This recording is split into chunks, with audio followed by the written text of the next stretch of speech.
श्री स्वामी समर्थ. हर हर महादेव. आज आपण बघूया तुमच्या पार्टनरची करंट फिलिंग काय आहे, काय विचार करतात ते.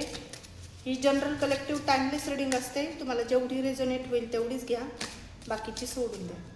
ओम नमः शिवाय. हर हर महादेव. ओम नमः शिवाय. हर हर महादेव. श्री स्वामी समर्थ.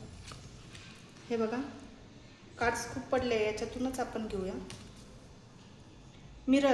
मिररचं कार्ड सांगते की ते तुम्ही जसं त्यांच्याशी आत्ता वागत आहे ना, तेच तसं वागतायत. तुम्ही जसा विचार त्यांच्याबद्दल करतायत ते देखील तुमच्याबद्दल तसाच विचार करताय.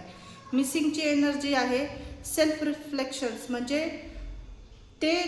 तुम्ही जसं विचार करतात ना त्यांच्याबद्दल, तुम्हाला जेवढा राग आहे, चांगल्या गोष्टी पण तुम्ही आठवता, वाईट पण आठवतात. काही तुमच्या पास्टमध्ये जे काही तुमचे वाद झालेले असेल, तुम्ही जसं आठवता ना तसं देखील हे आठवत आहे. आणि डे ड्रीमिंग करत आहे हे तुमचे पार्टनर, तुम्ही देखील करत असेल. आणि द गोल्डन मिररचं कार्ड सांगते हे थोडेसे नारासिसिस्ट पर्सन असू शकताय. आणि ह्यांनी तुम्हाला खूप असं त्यांच्या दबावाखाली ठेवलं असेल. ते म्हणून तसं तुम्ही राहायला पाहिजे. त्यांनी तुम्हाला म्हटलं असेल की मी सांगेल तेच कपडे घालायचं, मी म्हणाल तेव्हाच बाहेर पडायचं, मी म्हणाल त्या व्यक्तीशीच बोलायचं, असं काहीतरी हे नारासिसिस्ट पर्सन दिसत आहेत. आणि थोडे जिद्दी स्वभावाचे हे दिसत आहेत मला. आणि आता ते जे कदाचित तुम्हाला देखील ते समजत असेल, तुम्ही नारासिसिस्ट आहात, त्यांच्यावर दबाव टाकता, त्यांच्यावर खूप तुम्ही ट्रस्ट दाखवत नाही, असं देखील हे विचार करताना इथं दिसतंय. आणि स्वतःवर आता हे जास्त लक्ष देत आहेत, तुमच्यावर कमी एनर्जी यांची दिसते.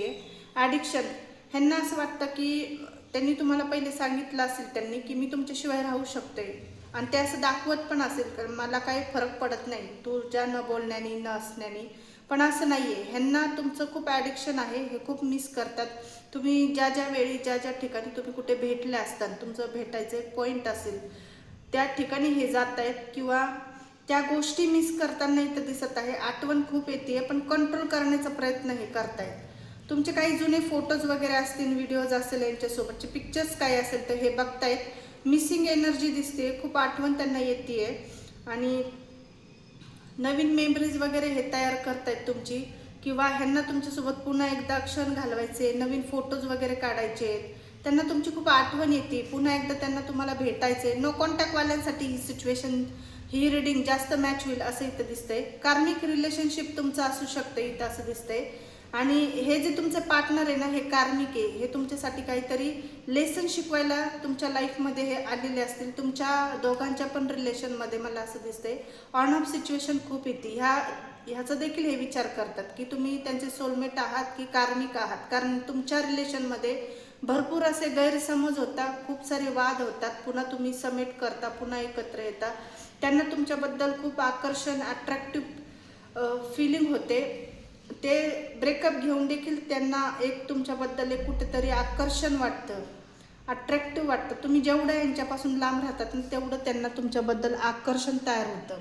ही अशी रीडिंग आहे. असा विचार ते करतात तुमच्याबद्दल, जुन्या आठवणी काही त्यांना आठवत आहे. आणि मिररिंगची एनर्जी आहे, दोघं पण एकमेकाला मिररिंग करतायत. तुम्ही जसा त्यांचा विचार करतात ते देखील तुमचा तसाच विचार करतायत. मिसिंग एनर्जी आहे. क्लेम करा ही एनर्जी, लाईक करा, फॉलो करा.